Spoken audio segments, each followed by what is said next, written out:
Voici une présentation de l'interface web de notre routeur Cadway OPP. Donc, cette interface est accessible directement par le web, soit par téléphone, soit par smartphone, soit par n'importe quel ordinateur. Il est au format, comme vous voyez, ordinateur mode portrait, smartphone mode portrait. On voit sur cette page d'accueil, en fait, la production et la consommation réseau. Donc là, on est en phase, en fait, de production photovoltaïque. On voit quoi? On voit ici, sur ce schéma ici, que le photovoltaïque est en train de produire. Alors, c'est une petite installation, hein, ici, elle est en train de produire, ici, aux alentours de 600 watts. On voit ici la connexion donc de la maison à ces panneaux photovoltaïques. Donc on voit ici par la flèche verte qu'on est en train effectivement d'émettre de l'énergie sur la maison. Et puis de ce côté-là, on voit donc la connexion de la maison, donc du bâtiment au réseau national. Et on voit qu'ici, on est en train de donner, entre guillemets, ou d'émettre, ou d'injecter, si vous voulez, ici, un peu de surplus dû au photovoltaïque et on reste ici très marginal puisqu'on est aux alentours de 20 watts et on verra que c'est une valeur qu'on a définie et c'est un critère qu'on va définir pour laisser une petite marge pour pas être pile à zéro parce qu'au cas où il y a des variations, on risque de consommer alors que là on est sûr de donner, enfin en gros d'émettre un tout petit peu, mais on est sûr de pas trop être au-dessus et donc de pas faire de consommation. Là, bah oui, il y a eu une petite variation, je pense qu'il y a eu un nuage ou quelque chose comme ça. Donc là, une petite variation. Et on est à une toute petite consommation, 50 watts, donc on tourne aux alentours de 0. Sur cette interface-là de base, on a ici un consommateur, donc on a un chauffe-eau, alors c'est un chauffe-eau électrique 100% résistif, et on s'aperçoit quoi? Ben, on s'aperçoit qu'il est en train de consommer et que en fait on le fait fonctionner à 50, 60, vous voyez, ça varie un peu, 60, entre 50 et 70% de sa puissance, qui correspond en fait justement à utiliser en fait le surplus entre guillemets qui est généré par le photovoltaïque. Donc là on a ici un petit chauffe-eau électrique, hein, une petite puissance, mais vous voyez qu'en fait, là, on est en train d'utiliser une partie du photovoltaïque pour essayer de conserver, en gros, une injection minimum aux alentours de 20 watts. Et donc, du coup, il se débrouille ici à faire varier en fait ce pourcentage pour rester en fait sur la consommation qui est ici. On a aussi ici la température de l'eau du chauffe-eau actuel. Voilà, et donc l'interface est assez claire, assez propre ici pour vous donner les premières informations. On va avoir ici la possibilité, si on est en version, utilisation en monophasé, d'avoir plusieurs, 3 pinces ampères-métriques, donc qui vont donner 3 informations différentes. Donc la première information qui est obligatoire et qui fait fonctionner le système, c'est celle-ci, c'est ce qui se passe en fait au point de vue du compteur, donc c'est par là qu'on va router. Sur celle-ci, on va voir en fait la possibilité de connecter ici une des pinces et de voir en fait la production photovoltaïque. Et puis on a une troisième que vous pouvez qu'on peut dédier à ce qu'on veut. Alors, ici, elle n'est pas représentée parce qu'on peut ou pas la mettre. Alors, on va l'ajouter, nous, parce qu'en fait, nous, on l'a effectivement connectée. Hein, on la voit pas apparaître ici parce qu'on va voir ensemble comment on l'a fait apparaître, mais on l'a connectée. On l'a connectée justement sur ce que consomme le chauffe-eau actuellement, non pas en pourcentage, mais en puissance. Voilà. Donc, comment on fait apparaître? Ben, ici, en fait, vous avez sur cette partie haute la possibilité d'accéder à des statistiques. Voilà, donc là on voit des statistiques en plus. On voit ce qu'on a en gros en autoconsommation et en autoproduction, donc sur la journée, sur le mois et sur l'année. Et si on veut encore aller plus loin, ici, on peut avoir plus de statistiques et on va, entre guillemets, voir ici toutes les informations sur, vous voyez, en kilowattheure, donc en énergie, sur ce que la consommation du réseau, ce qu'on a consommé aujourd'hui, hier, dans la semaine, etc., la semaine dernière, le mois d'avant. La même chose pour ce qu'on a économisé grâce au routage et puis ce qu'on a réussi à produire. Et puis vous voyez ici, on a autre L3, donc L3 ça correspond à la pince 3. Ici, on n'a pas d'information puisqu'on fait comme si on ne l'avait pas connecté. Alors comme nous on l'a connecté, on va l'activer. Et quand on l'active, on a accès là aussi du coup aux informations. Donc bien sûr, elle était déjà branchée, donc on voit qu'on a des informations ici. Et si je retourne sur l'accueil, ben, on va voir qu'en fait cette fois cette information est disponible, hein. Donc ici, qu'est-ce qu'on constate, puisque nous on l'a branché sur ce que consommait le chauffe-eau, ben, effectivement on route ici aux alentours de 70% de ce qu'il y a, ce qui permet en gros ici de consommer sur ce chauffe-eau les 400 watts qui normalement aurait dû partir sur le réseau. Voilà, vous verrez aussi que dans les statistiques, alors, on peut encore aller plus loin. Alors, ce qui est intéressant aussi, hein, c'est que toutes ces données ici sont en interne, c'est-à-dire qu'en aucun cas elles sont exportées chez un fournisseur. En fait, elles sont dans l'appareil, dans le Cadoe OPP. Donc, du coup, pas d'exportation et pas de données accessibles par des personnes extérieures ou par des fournisseurs. Si je fais plus de statistiques, on a vu qu'on me donnait ici donc le jour, la semaine, etc. Et je peux encore avoir des détails supplémentaires pour chacune des informations. Ici, si je vais dans détail, on va me donner pour chaque jour du mois en fait la production donc en kilowattheure. Ici, c'est la production. Mais je l'ai aussi par mois, donc tous les mois pendant les 12 derniers mois. Et je peux remonter aussi sur 10 années en arrière. Alors bien sûr, le produit n'était pas encore connecté l'année dernière, donc forcément ici on a des valeurs qui ne sont pas remplies. Donc ça, vous pouvez avoir toutes ces statistiques, et je le répète, elles sont stockées en interne dans l'appareil, donc physiquement dans l'appareil, donc pas d'exportation sur le web. Si on revient maintenant sur cette interface, là on a vu toute la partie visualisation et suivi.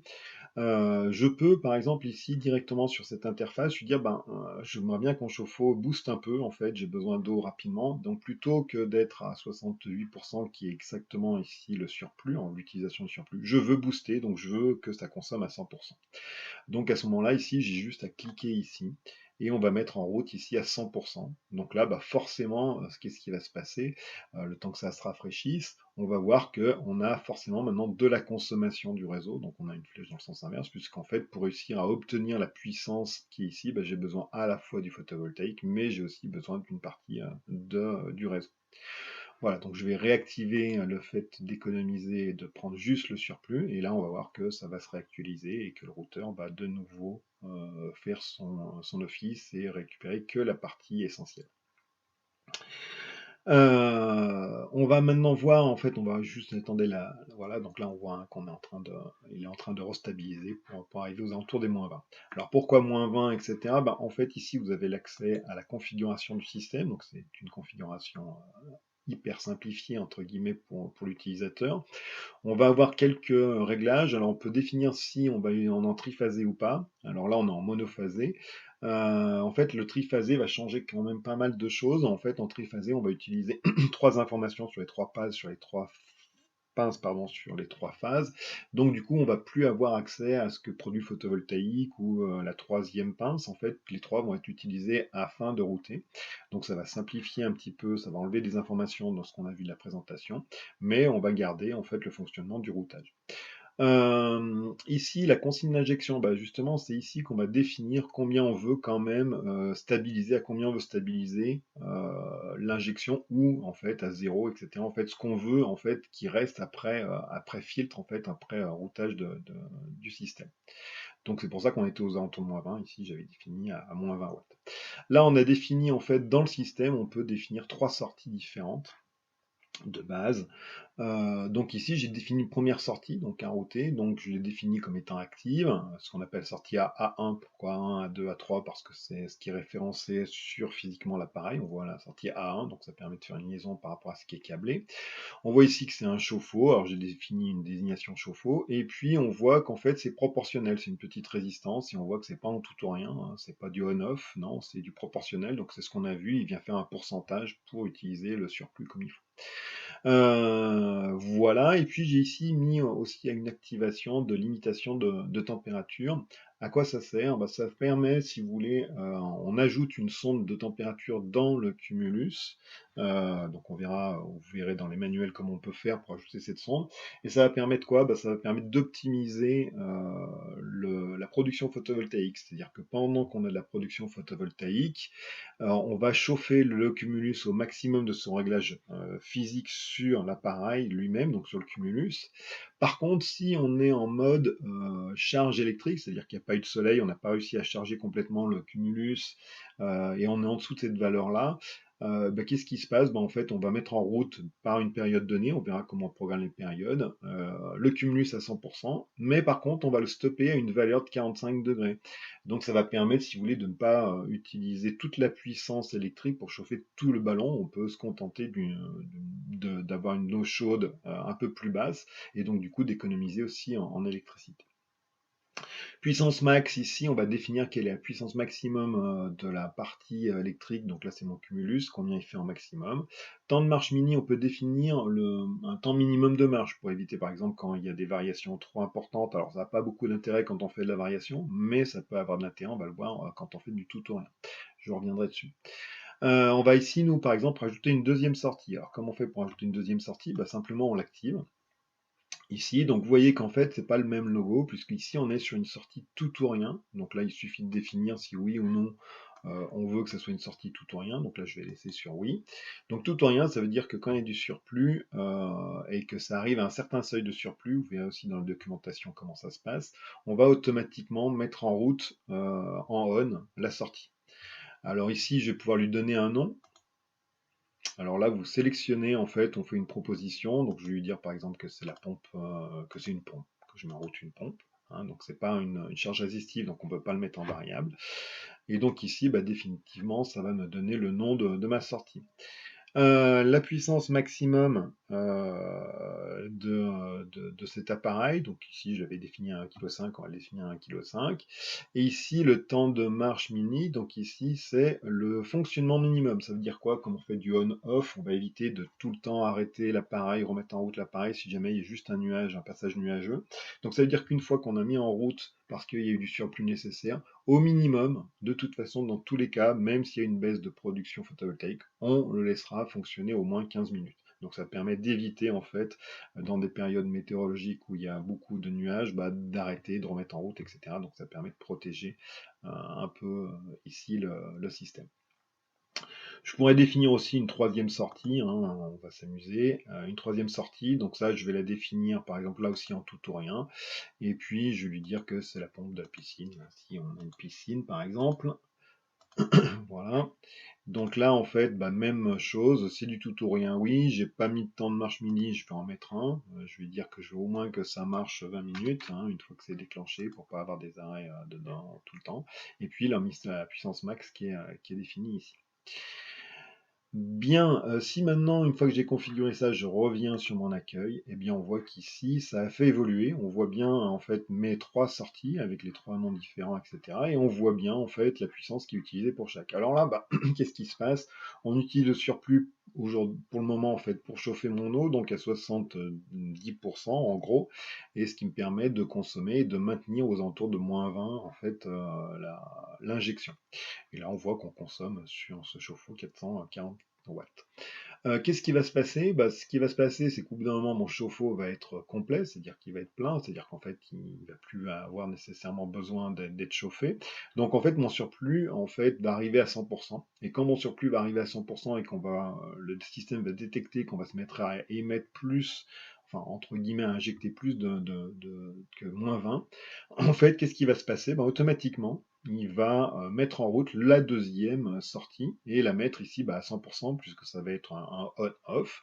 Donc il va utiliser automatiquement cette deuxième. Et puis quand il s'apercevra ici que de nouveau on va dépasser la consigne d'injection, bah, il mettra en fonction le troisième. Voilà, donc ça fait 1, 2, 3 et c'est le système qui décide automatiquement de gérer. Et si jamais il y a trop de surplus, il peut mettre le premier, le deuxième en route, etc. Et on verra ici, ça va toujours stabiliser aux alentours de -20. Voilà, donc vous voyez que la configuration est vraiment simplifiée ici au maximum. Je peux, pour chaque sortie qui est ici, définir un temps de marche que je veux, à cette fois pas lié en fait au photovoltaïque, mais lié à des contraintes horaires. C'est-à-dire qu'en fait, par exemple, pour mon chauffe-eau, je vais définir qu'ici, en gros, à partir d'une certaine heure, bah, si le soleil n'a pas réussi à chauffer, je vais lui demander de mettre en route mon système à fond pendant une période donnée. Pour faire ceci, ben, il suffit de cliquer ici sur la sortie qui est visuel là. et on va lui indiquer les jours de la semaine sur lesquels on veut planifier la marche et des plages horaires. Donc vous voyez qu'en fait, pour chaque sortie, on peut, sur chaque jour de la semaine, définir le jour de la semaine qu'on veut. Donc je peux enlever le mercredi. Bon, c'est absurde, mais je vais remettre le mercredi. Et puis je peux définir des plages horaires. Donc ici 17-18 heures, on pourra en remettre 3, voilà. Et ici, on peut le faire pour chaque sortie, définir en fait à chaque fois ici ce qu'on a besoin de configurer pour une marche à 100%. Voilà, je vais revenir à une configuration normale pour le système qui est installé, c'est-à-dire qu'ici je vais enlever les deux sorties là, puisqu'en fait elles sont pas réellement utilisées. Voilà, donc il suffit de les désactiver. Et je vais revenir là. Voilà. Voilà pour cette présentation ici de la partie web. Il y a une autre possibilité ici aussi qui est l'accès en fait à des graphiques. Donc là, on peut aussi avoir un suivi graphique de la production ou de différentes choses dans le système.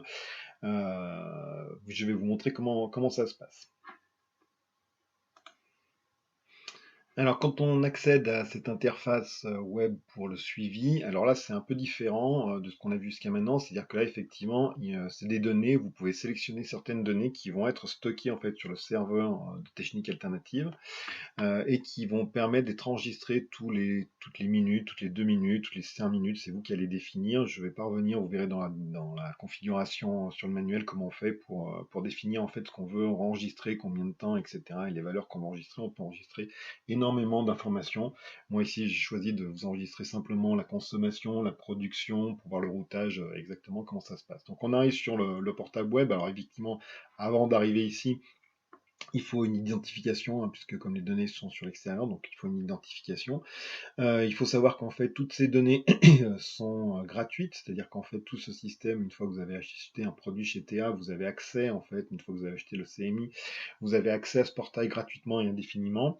Les valeurs sont stockées, entre guillemets, aux alentours de 3 ans. Ça va dépendre en gros du nombre de valeurs et l'intervalle d'enregistrement.